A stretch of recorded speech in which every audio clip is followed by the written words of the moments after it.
I'm Milena Cavalcante, and I'm a rheumatologist, MD. I always had an affinity for the sciences. My mother was a healthcare provider, and I also had the opportunity to volunteer at a hospital when I was in my high school years.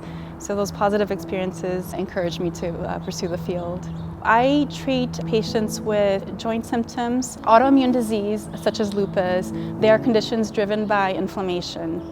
So usually our immune system, it helps us fight off germs and to protect us against cancers. In these conditions, the immune system attacks the self in something called autoimmunity, and that can lead to irreversible joint and organ damage.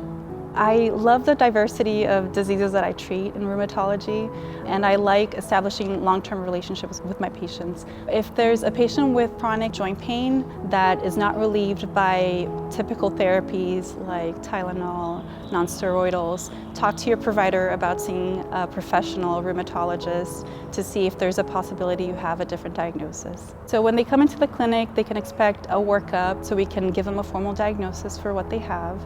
We would discuss what therapies are available, what fits their profile better, what's their preference. The goal would be to get them into remission so that they're able to not just feel better, but prevent that irreversible organ damage that can happen. My goal is going to be able to give them a diagnosis.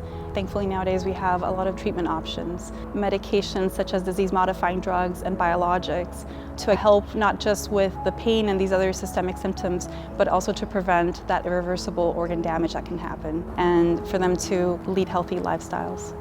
I also speak different languages, which is very helpful in this area. So I do speak Spanish and Portuguese.